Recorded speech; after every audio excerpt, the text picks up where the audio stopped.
सभी 12th class के students को सबसे पहले तो इस बात के लिए शुभकामनाएं कि आपके लिए एक न्यू वीडियो अपलोड किया गया है, तैयार किया गया है, ये रिलीज़ हुआ है, प्रिपेयर किया गया है। अध्याय 1 सॉलिड स्टेट फिजिकल केमिस्ट्री का है। पार्ट नंबर 3 है ऑब्जेक्टिव। इसमें 50 दिए हैं, टोटल पार्ट का सारांश दिया। कंप्लीट चैप्टर मतलब जो एक है पूरा पार्ट कंप्लीट हो जाता है एक ही में, टू बी कंटिन्यूड स्टडी में। जब टाइम मिले, जैसा टाइम मिले, जितने जितने क्वेश्चन आपको देखना है, 1 से 10 देखना है कि 1 से 20 देखना है कि 1 से 1 कंटिन्यू 50 एक बार में देखना है, सुनना है, समझना है। और सॉरी, चाहे आप उसको बार बार देखेंगे। पेपर के दिन अभी बहुत दूर हैं, एग्जामिनेशन सप्लीमेंट्री के जो हैं अभी आने वाले, इसका बेनिफिट आप उठाएंगे। 18-19 में और 19-20 में ये जो था ऑब्जेक्टिव से आता था 4 नंबर का, तो डिटेल पढ़ाते समय, स्टडी कराते समय स्टूडेंट्स को देखा मैंने कि वो डायरेक्ट ऐसे नोट्स चाहते हैं जिससे कि ऑब्जेक्टिव बन जाएं, और बोलते भी हैं कि सर आप डायरेक्ट इसके बारे में बता दीजिएगा, ऐसे सरल शब्दों में। जो वो देख नहीं पाए वो खुद ही बुक्स में दिया था। और बस इतना था कि एक टीचर की जो आवाज़ आती है, एक विश्वास जागता है उससे कि हाँ सर ने हमको बताया है। और सामने जो पन्ना है, ये पेज जो है जो तैयार किया गया है, ये आपके नोट्स कहलाते हैं। तो आप इसके स्क्रीनशॉट भी खींच लेते हैं, देख भी लेते हैं, पढ़ भी लेते हैं, और आंखें बंद करके आराम से कभी मेडिटेशन करते समय भी अगर ये वीडियो ऑन कर दिया है, सभी के पास मोबाइल रहते तो आप सुनेंगे तो ये दिमाग में बैठ जाता है। और चूँकि बुक 1-2 बार पलटा लेते हैं, देख लेते हैं उसके पेजेस में, तो चित्र भी इसमें जो आते हैं सब आपसे क्लियर हो जाते हैं। इन्हीं शुभकामनाओं के साथ आपको यह वीडियो विदाउट टाइम वेस्ट किए स्टार्ट करते हैं। विश्वास के साथ आप देखेंगे, पूरा वीडियो देखेंगे, लगभग जैसा भी करके आप देखेंगे। चलिए, कहीं ना कहीं ये आपके 12th में भी काम आता है, कहीं ना कहीं आपके ये GNT वगैरह में, JEE मेन वगैरह के लिए, इंजीनियरिंग के लिए, कॉम्पिटिटिव एग्जाम्स के लिए भी भविष्य में काम में आएगा। आई होप आप तैयार हैं। क्वेश्चन नंबर फर्स्ट, चूँकि सॉलिड स्टेट पार्ट का नाम है इसीलिए पहले अपन ने ठोस पदार्थ लिए हैं, तो उसकी पहली परिभाषा ठोस पदार्थ, उससे संबंधित ठोस के 7 बिंदु हैं। देखते हैं कैसा है ऑब्जेक्टिव, बड़े ध्यान से सुने। ठोस पदार्थ निश्चित आकार व आयतन रखने वाले पदार्थ ठोस पदार्थ कहलाते हैं, जैसे NaCl मोम, NaCl that means sodium chloride. Next number 2, क्रिस्टलीय ठोस, वे ठोस जो रचक घटकों की नियमित व क्रमिक व्यवस्था रखते हैं, जैसे सोडियम क्लोराइड। नंबर 3, अक्रिस्टलीय ठोस, वे ठोस जो रचक घटकों की अनियमित व्यवस्था रखते हैं, जैसे रबर, कांच आदि। नंबर 4, बंधन बल, रचक घटकों के मध्य उपस्थित बल बंधन बल कहलाता है। नंबर 5, आयनिक ठोस, वे ठोस जिनके रचक घटक आयन होते हैं, पर जैसे NaCl मतलब sodium chloride, that is. Number 6, आणविक ठोस, वे ठोस जिनके रचक घटक अणु होते हैं, जैसे आयोडीन I2। 7 नंबर का है सहसंयोजक ठोस, वे ठोस जिनके रचक घटक परमाणु होते हैं, जैसे हीरा। 7वां के बाद 8वां, धात्विक ठोस, वे ठोस जिनके रचक घटक धातु परमाणु होते हैं, जैसे सोडियम मतलब Na। नंबर 9, जालक बिंदु, रचक घटकों को क्रिस्टल की संरचना में जिन बिंदुओं द्वारा दर्शाया जाता है उन्हें जालक बिंदु कहते हैं। नंबर 10, क्रिस्टल जालक, जालक बिंदुओं द्वारा त्रिविम में दर्शाई गई ज्यामितीय व्यवस्था क्रिस्टल जालक कहलाती है। नंबर 11, एकक सेल, क्रिस्टल जालक में जालक बिंदुओं का वह सूक्ष्मतम समूह जिसकी पुनरावृत्ति क्रिस्टल जालक बनाती है, एकक सेल कहलाता है। मैं यहाँ पर एक जानकारी देना चाहूँगा कि एकक सेल जैसे आया है, तो कहीं ये एकक सेल डेफिनेशन के रूप में आया है आपके सामने, अभी जो देख रहे हैं आप 11 नंबर में, और कहीं पर ये यूज़ किया जाएगा किसी लाइन में, तो उस समय आपके दिमाग में आएगा कि एकक सेल क्या था, तो आपको याद रहेगा कि हमने 11 नंबर में एकक सेल पढ़ा था। दैट इज़ मतलब मैं ये बोलना चाह रहा हूँ कि ये जो वर्ड्स हैं, इसके कीवर्ड्स, ये सॉलिड स्टेट के, तो ये कहीं ना कहीं एक दूसरे के साथ अपनी डेफिनेशंस को प्रूव करते हैं, बताते हैं, ये रिलीवेंट होते हैं एक्चुअल में शब्दों के। ये चैप्टर में आप खास ध्यान रखेंगे, इसलिए पकड़ के चलेंगे, नहीं तो बाद में कहीं एक एक्सेल आए तो आपने बोले एक एक्सेल क्या है, तो ये देखेंगे। लेकिन इसलिए दिया कि शानदार आपके पास नोट्स भी बन जाएंगे इसी बने। चलिए 12वां, द्विविमी एक एक्सेल। एक ही तल में क्रिस्टल जालक की सूक्ष्मतम संरचना जिसकी पुनरावृत्ति क्रिस्टल जालक का एक तल उत्पन्न करती है द्विविमी एकक सेल कहलाती है। फिर आता है 13 नंबर, त्रिविमी एकक सेल। त्रिविमी जालक की ज्यामिति दर्शाने वाला बिंदुओं का सूक्ष्मतम समूह होता है। नंबर 14, एकक सेल आद्य, जिनमें कण केवल कोनों पर स्थित होते हैं अथवा केंद्रित हो सकते हैं। केंद्रित एकक सेल में अतिरिक्त कण इनके अंतःकेंद्रित, प्रत्येक फलक के केंद्र पर फलक केंद्रित अथवा दो विपरीत फलकों के केंद्र, जिसको अंतकेंद्र कहते हैं, अंतकेंद्रित होते हैं। कुल 7 प्रकार के आद्य एकक सेल होते हैं। नंबर 15, सरल घनी इकाई एकक सेल में परमाणु संख्या 1 होती है। फलक केंद्रित घनी इकाई सेल में परमाणु की संख्या 4 होती है और काय केंद्रित घनी एकक सेल में परमाणु संख्या 2 होती है। ये इस तरह से आपके 17 क्वेश्चन अभी यहाँ कंप्लीट हुए हैं और आपके सामने ये रहा 18वां क्वेश्चन।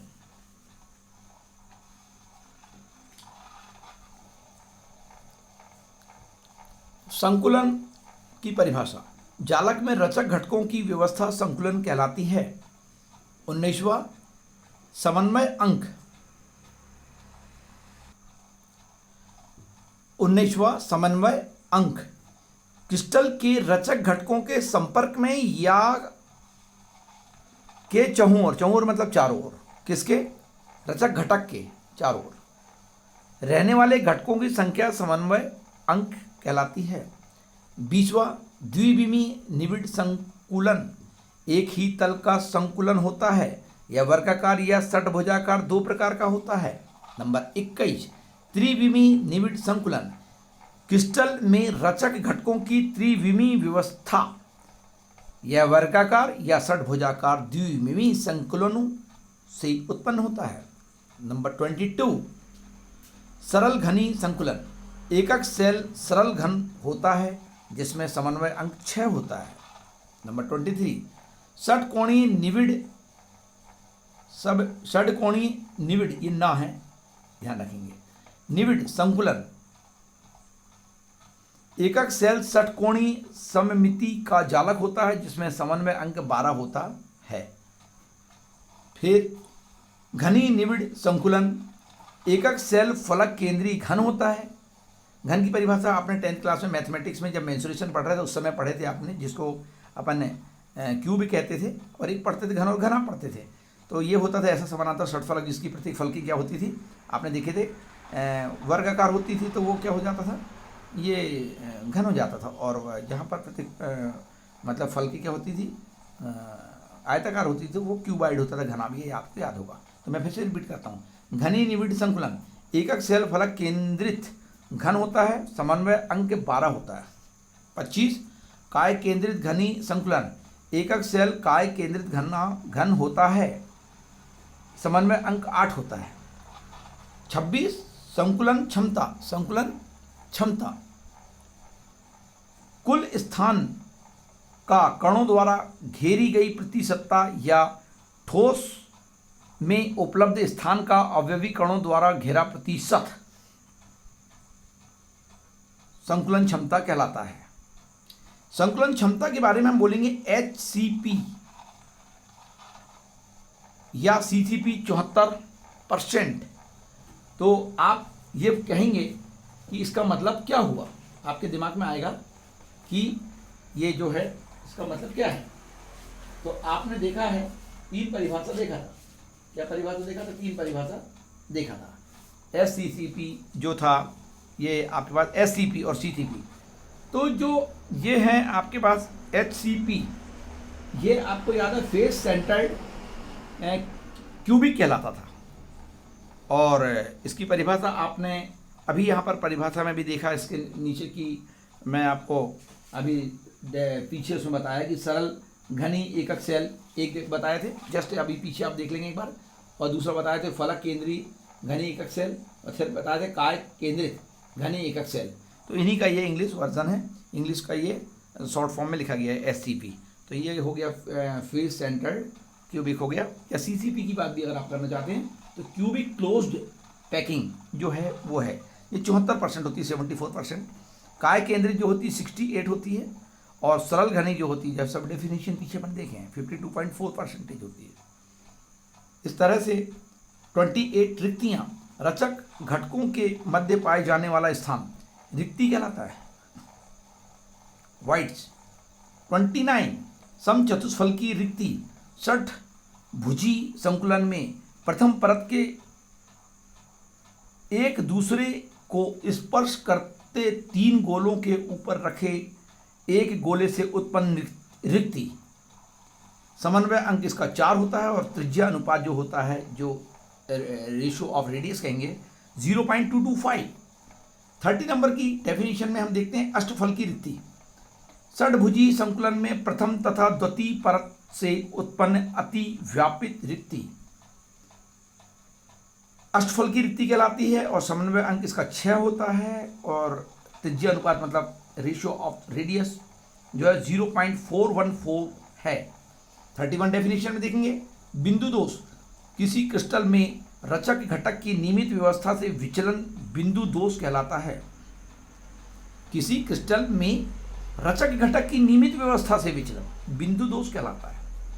फिर रस समीकरण मिति दोष, इस दोष से यौगिक का अपेक्षित सूत्र परिवर्तित नहीं होता है। और रस समीकरण मिति दोष, वह दोष जिसमें यौगिक का अपेक्षित सूत्र परिवर्तित होता है या हो जाता है। ऊपर नहीं हो रहा था तो रस समीकरण मिति था, और नीचे अगर सूत्र क्या हो रहा था, अपेक्षित सूत्र परिवर्तित हो रहा था, तो रस समीकरण मिति दोष कहलाता है। फिर है आपके पास यहाँ रिक्त दोष, रिक्त स्थान दोष। तो ये दिया है आपके पास, कुछ रचक घटक बाहर चले जाते हैं तो ये कहलाते हैं रिक्त स्थान दोष। और अंतरकाशी दोष ये क्या हैं, तो अंतरकाशी स्थान में कुछ अतिरिक्त रचक घटक आ जाते हैं, यहाँ चले जाते थे और यहाँ आ जाते हैं, तो ये आप थोड़ा ध्यान रखेंगे। तो ये अंतरकाशी दोष कहलाता है। इस तरह से आपका 35 ये कंप्लीट हुआ। 36 नंबर पे मैं आपके सामने के पेज को तैयार किया है, और आप इसको देखेंगे और बिल्कुल समझने की कोशिश करेंगे। चलिए, शुभकामनाएं आपको। 36 शॉर्ट की दोष, ये ऑब्जेक्टिव में बहुत पूछे जाते हैं। शॉर्ट की दोष है, फ्रैंकल दोष है, ये बहुत आते हैं, लेकिन मैंने बताया रेलिवेंट है, क्या टीचर के दिमाग में आता है, क्या पूछता है बोर्ड ऑफ एग्जामिनेशन, मतलब एग्जामिनेशन लेने वाला जो बोर्ड है उसके जो एक्सपर्ट्स जो होते हैं वो देख रहे हैं कि हर साल कोई ना कोई क्वेश्चन हो रहा है, आ रहा है, तो वो ये भी दे सकते हैं रिपीटेशन में, अन्य भी दे सकते हैं। इसके लिए अपन कहीं से भी अपने नंबर माइनस में ना जाए, लॉस में ना जाए, इसलिए अपन सब देख लेते हैं, और दो चार बार देखने में सब याद हो जाता है, दिमाग में बैठ जाता है, इसलिए तैयार किए हैं। शॉर्ट की दोस्त, आयनिक क्रिस्टल से समान आवेश युक्त धनायनों व ऋणायनों का समान संख्या में निकल जाना शॉर्ट की दोष कहलाता है। बहुत पूछता है ये। फ्रैंकल दोष, आयनिक क्रिस्टल में धनायन का अंतरकाशी स्थान में चले जाना, फ्रैंकल दोष कहलाता है। ये भी अच्छे हैं। धातु आधिक्य दोष 38 नंबर में, आयनिक क्रिस्टल में अपेक्षा से अधिक धनायन का होना। और धातु न्यूनता दोष, आयनिक क्रिस्टल में, देखिए दोनों हैं, आयनिक क्रिस्टल में यहाँ भी था, आयनिक क्रिस्टल में यहाँ भी है, यहाँ अपेक्षा से था अधिक और यहाँ अपेक्षा से कम, तो कहते हैं आयनिक क्रिस्टल में अपेक्षा से कम धनायन का होना क्या कहलाता है, धातु न्यूनता दोष कहलाता है। पढ़ने का भी एक स्टाइल होता है, डिजाइन होता है कि आपने बोला हाँ यहाँ तक तो एक सेम मिल रहा है, यहाँ तक, यहाँ अधिक यहाँ कम है, बाकी यहाँ धनायन का होना, तो सिर्फ इतना बार अंतर है कि अधिक में अधिकता के लिए आ गया धातु आधिक्य दोष के लिए, और कम में कम के लिए, इसीलिए मिलाते हुए कई शब्दों को पढ़ना चाहिए। बहुत सारी लैंग्वेज एक सी होगी दोनों लाइन में, दोनों स्टेटमेंट में। नेक्स्ट 40, अशुद्धि दोष, क्रिस्टल में अन्य तत्वों का समावेश जब होता है तो अशुद्धि दोष कहलाता है। फिर चालक, ऐसे पदार्थ या धातु जिनमें विद्युत का प्रवाह हो, विद्युत के अच्छे चालक कहलाते हैं। अब इसमें फिजिक्स में भी आप इसके बारे में पढ़ते हैं और कोई बात नहीं है। कुचालक 41, विद्युत को प्रभावित ना करने वाले पदार्थ या ऐसे पदार्थ जिसमें से विद्युत धारा प्रभावित नहीं होती, मतलब आवेश उसमें नहीं होता, विभव नहीं होता, चेक मतलब करंट, मतलब इलेक्ट्रॉन नहीं पाए जाते। सीधी बात है, फिजिक्स में जैसे अपन पढ़ते हैं देखेंगे तो इसमें सबसे ज़्यादा इलेक्ट्रॉन पाए जाते हैं चालक में, यहाँ नहीं पाए जाते। अर्धचालक क्या है, ना बहुत ज़्यादा ना बहुत कम वाली बात है जाती है। तो विद्युत के कम चालक होती हैं, जब तो बोले बहुत ज़्यादा ना बहुत कम, उससे कम होते हैं चालक से बहुत कम, अर्धचालक हो गया। अब 44, n प्रकार के अर्धचालक, अतिरिक्त इलेक्ट्रॉन की अशुद्धि वाले पदार्थ। अब आप देखेंगे कि किस में क्या मिलाते हैं, त्रिविम संयोजकता वाले और पंच संयोजकता वाले किस में क्या मिलाते हैं, ये सब आप इन डिटेल्स फिजिक्स में भी सब पढ़ते हैं, लेकिन यहाँ शॉर्ट में आप याद रखें। n प्रकार के अर्धचालक, अतिरिक्त इलेक्ट्रॉन की अशुद्धि वाले पदार्थ। p प्रकार के अर्धचालक क्या होते हैं, कम इलेक्ट्रॉन की अशुद्धि वाले पदार्थ हैं। फिर 46 नंबर में कभी कभी ऑब्जेक्टिव में ये भी आए हैं कि अनुचुंबकीय पदार्थ क्या है, अयुग्मित इलेक्ट्रॉन युक्त वे पदार्थ जो चुंबकीय क्षेत्र में आकर्षित होते हैं। और प्रतिचुंबकीय पदार्थ, केवल युग्मित इलेक्ट्रॉन युक्त वे पदार्थ जो चुंबकीय क्षेत्र में प्रतिकर्षित होते हैं। प्रतिकर्षित हो गए तो प्रतिचुंबकीय पदार्थ और आकर्षित हो गए तो अनुचुंबकीय पदार्थ। और अयुग्मित इलेक्ट्रॉन वाले वे पदार्थ जो अधिक परिणामी चुंबकीय आघूर्ण रखते हैं, लो चुंबकीय पदार्थ कहलाते हैं। और प्रति फेरोचुंबकीय पदार्थ वे अयुग्मित इलेक्ट्रॉन, यहाँ पर भी वे अयुग्मित इलेक्ट्रॉन, यहाँ पर भी वे अयुग्मित इलेक्ट्रॉन युक्त पदार्थ जो परिणामी चुंबकीय आघूर्ण क्या होता है, शून्य रखते हैं। देखिए परिणामी चुंबकीय आघूर्ण यहाँ भी आ रहा है, परिणामी चुंबकीय आघूर्ण यहाँ पर भी आ रहा है, लेकिन यहाँ पर क्या बताते हैं, शून्य बता रहे हैं। और यहाँ पर क्या बोलते हैं, अधिक परिणामी चुंबकीय आघूर्ण रखते हैं। तो ये लोह चुंबकीय पदार्थ की और प्रति फेरो चुंबकीय पदार्थ की डेफिनेशन में भी आप देखेंगे यहाँ अधिक का शब्द का यूज़ किया जा रहा है और यहाँ शून्य का किया जा रहा है प्रतिकरण।